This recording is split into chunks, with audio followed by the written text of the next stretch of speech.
Scream was a huge success. It grossed $173 million and remains the highest grossing slasher movie of all time, with Scream 2 and 3 following closely after. It also received worldwide acclaim. A year later, a sequel was released, Scream 2. The surviving characters from the original all return. As the previous film was set in high school, it's only fitting that this one would be set in college. The film starts with a fantastic opening scene, which in my opinion is the best opening scene in the entire series. A college student and his girlfriend are killed by Ghostface while attending a test screening of the movie Stab, which is based on the events in the first movie. The opening scene shows off clips of the movie version of the opening scene from Scream. Playing Drew Barrymore's character is Heather Graham. As Boogie Nights is one of my favourite films of all time, and she has probably one of the best nude scenes ever shot on film, I loved seeing her in this film, even if it was for a brief moment. But then the Scream series has always had some fantastic cameos. I mean, Linda Blair was in the first film, and you know how much I love The Exorcist, so it was great seeing her as well. The murder sparks of a copycat murder spree set at the college. Sydney, Dewey, Gail and Randy, all survivors from the first film, team up together to find out who the killer is and stop them from killing Sydney and the other survivors. At the same time, Sydney is being forced by Gail to forgive Cotton Weary, the person who was originally convicted for the murder of Sydney's mother, before she learned at the end of the first film who really killed her. The film moves with a similar pace as the previous film, which is really good.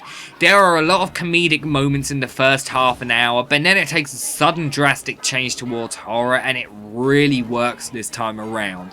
Similar to the previous film, there are some scenes that really creep me out every time I watch them.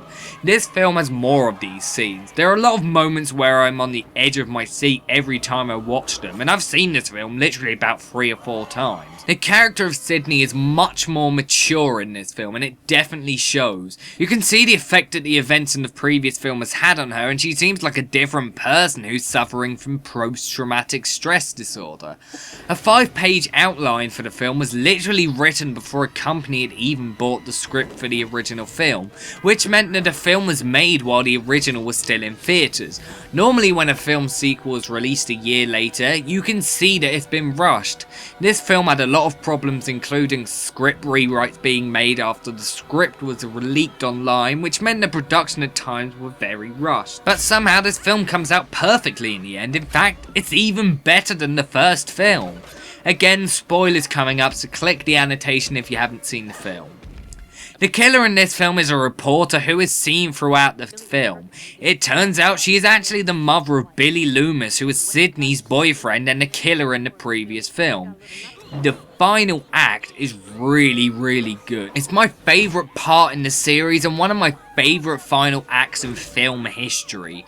Cotton Weary saves the day in the end, and Sydney tells the press to give Cotton all the attention he wanted.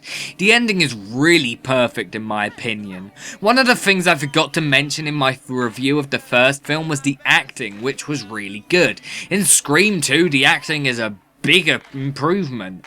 The first film was a parody of slasher movies, and Scream 2 is a parody of slasher sequels. So many of the films you see in slasher sequels are here. There are more death scenes and a lot more cliches from sequels.